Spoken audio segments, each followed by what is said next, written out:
હંમેશા આપણે જોતા આવ્યા છે કે ગોપાલ ઇટાલિયા સરકાર અને સરકારની નીતિના વિરોધ કરવામાં આવે છે. ગોપાલ દ્વારા હંમેશા સરકારનું કોઈ પણ કામ હોય તેની વિરોધ છે તે વિરોધ કરતા જ તે જોવા મળે છે. અને આ જ વિરોધ કરતા આજે ગોપાલ ઇટાલિયા વિસાવદરના ધારાસભ્ય બન્યા છે.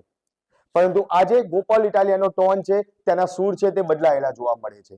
શું કારણસર ગોપાલ ઇટાલિયાના સૂર બદલાયા? શું કારણસર ગોપાલ ઇટાલિયા હવે સરકારની ફેવરમાં બોલી રહ્યા છે? તે બાબતે વિગતવાર ચર્ચા કરીએ. નમસ્કાર, લલકાર ન્યૂઝ સાથે હું મયુર મેવાડા. ધારાસભ્ય ગોપાલ ઇટાલિયા કે જે હંમેશા સરકાર હોય, સરકારના નેતા હોય, મંત્રી હોય, તમામ લોકોના વિરોધ કરતા હંમેશા જોવા મળતા હોય છે. તેમની કોઈ પણ નીતિ હોય, કોઈ પણ નેતાની વાત હોય, ચાહે ખરાબ વાત હોય, સારી બાબત હોય, પરંતુ તમામ બાબતમાં ગોપાલ ઇટાલિયા હંમેશા તેમના વિરોધમાં જોવા મળતા હોય છે.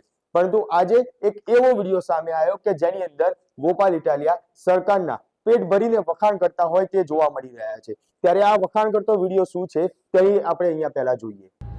નમસ્કાર મિત્રો, હું છું ગોપાલ ઇટાલિયા. આજે 4 ફેબ્રુઆરી 2026 નો દિવસ હું એક રસ્તા ઉપરથી જઈ રહ્યો છું અને આપણને ઘણી વખત એવું થાય કે સરકાર ભ્રષ્ટાચાર કરે છે અને ભ્રષ્ટાચારના કારણે રોડ તૂટી જાય છે, બ્રિજ તૂટી જાય છે, પાણીની ટાંકીઓ તૂટી જાય છે, બહુ ભ્રષ્ટાચાર થાય છે, પૈસા ખાઈ જાય છે. પણ એવું નથી. સરકાર આપણા જીવની અને આપણી ગાડીની સલામતીની ચિંતા કરે છે. હમણાં હું તમને બતાવું, અહીંયા એક બ્રિજનું કામકાજ ચાલુ છે. હું જે જગ્યાએ જઈ રહ્યો છું ત્યાં જાઓ, અહીંયા એક બ્રિજનું કામ ચાલુ છે અને હું તમને બતાવું કે કેવી રીતે સરકાર આપણા પોતાના જીવની ચિંતા કરે છે, લોકોના જીવની. જવા દો, હમણાં આ બ્રિજનું કામ ચાલુ છે. આ બાજુ રાખો, ધીમે ધીમે જવા દો. હવે સરકાર જે છે એ એવું ઈચ્છે છે કે લોકોનો જીવ બચવો જોઈએ અને એના માટે થઈ અને સરકારે જે કાંઈ પણ પ્રયત્નો કરવા જોઈએ, પ્રયત્નો પૂરેપૂરા દિલથી કરે છે કે ભાઈ લોકોની ગાડી જો ભટકાઈ જાય તો ગાડીને કંઈ થવું ન જોઈએ. બ્રિજ ભલે તૂટી જાય એનું કોઈ ચિંતા નથી, પણ ગાડી, ધીમે રાખજો, હવે ગાડીને કંઈ થવું ના જોઈએ. થોડીક જવા દો. અને એટલા માટે સરકાર બહુ કાળજીપૂર્વક રીતે તમે જુઓ તો જે કઈ નવા બ્રિજ બને એની અંદર એકદમ હલકી કક્ષાનું મટીરિયલ વાપરે. ઉભી રાખો.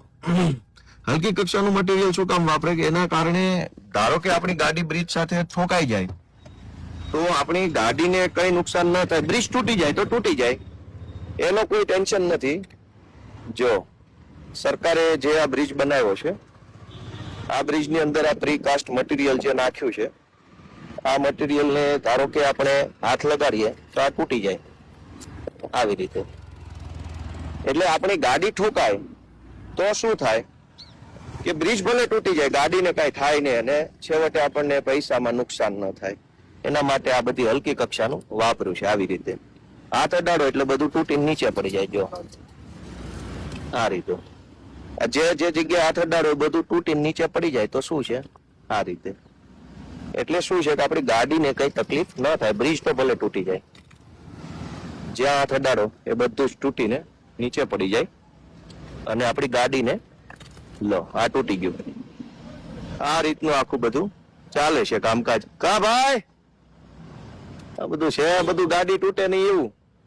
તો આ રીતે આવું હલકી કક્ષાનું મટીરિયલ વાપરે અને આપણી ગાડીને કઈ ન થાય એના માટે થઈને સરકાર. શું છે, મજામાં? તમે કેમ એટલા બધા ચિંતામાં આવી ગયા? કોન્ટ્રાક્ટરની ચિંતા તમે માથે લઈને ના ફરો મારા વાલા. જો આ બધું આ તૂટી જાય એવું છે. જ્યાં હાથ અડાડો એ બ્રિજ આખો તૂટી જાય એમ છે. અહીંયા પણ તમે જોશો તો આ રીતે આ બધું તૂટી જાય છે બધું. અને હલકી કક્ષાનું મટીરિયલ એટલે વાપરે કે આપણી ગાડી અહીંયા ઠોકાઈ જાય તો ક્યાંય પણ આપણને ગાડીને નુકસાન ન થાય. અહીંયા તમે જોઈ શકો છો આ હલકી કક્ષાનું છે, હાથ અડાડવાથી તૂટી જાય. તો આ રીતે હાથ અડાડો ત્યાં તૂટી જાય એવું હલકું મટીરિયલ આપણી પોતાની ગાડીની સલામતી માટે. ધારો કે આ મટીરિયલ બહુ મજબૂત વાપર્યું હોય અને ગાડી ભટકાય તો એવું બની શકે કે આ બ્રિજ બને છે નવો, આ બધું ચાલુ છે અને આની અંદર જ એટલું હલકું મટીરિયલ વાપરવામાં આવી રહ્યું છે કે આપણી ગાડી ભટકાય, ગાડીની કોઈ ટલ્લો લાગે તો ગાડીને કોઈ નુકસાન ન થાય એના માટે પૂરતી કાળજી આપણી ભાજપની સરકારે લીધી છે. તમે જોશો તો અહીંયા આ હલકી કક્ષાનું આ બધું જ બનાવેલ, જવા દો ભાઈ, જવા દો. આ હલકી કક્ષાનું બધું બનાવ્યું છે અહીંયા. અને હલકી કક્ષા એટલે એવું નહીં માનવાનું કે આ ભ્રષ્ટાચાર છે કે અહીંયા પૈસા ખવાઈ ગયા છે કે એવું કશું નથી. માત્ર ને માત્ર જોરથી ગાડી ભટકાય અને ધારો કે બ્રિજનું મટીરિયલ મજબૂત હોય તો આપણી ગાડીને નુકસાન થાય, માણસને નુકસાન થાય. પણ મટીરિયલ હલકું હોય તો બ્રિજને નુકસાન થાય. બ્રિજ તો સરકાર બીજી વખત પૈસા ખર્ચીને કરોડો રૂપિયા બનાવી નાખે. પણ આપણે તો ગરીબ માણસો છીએ, આપણે ક્યાં બીજી વખત આપણી ગાડી લઈ શકવાના હતા. એટલે આપણી ગાડીની સલામતી માટે થઈને સરકારે આવું હલકું મટીરિયલ વાપર્યું છે. એ બદલ હું ભાજપની સરકારને શુભેચ્છા.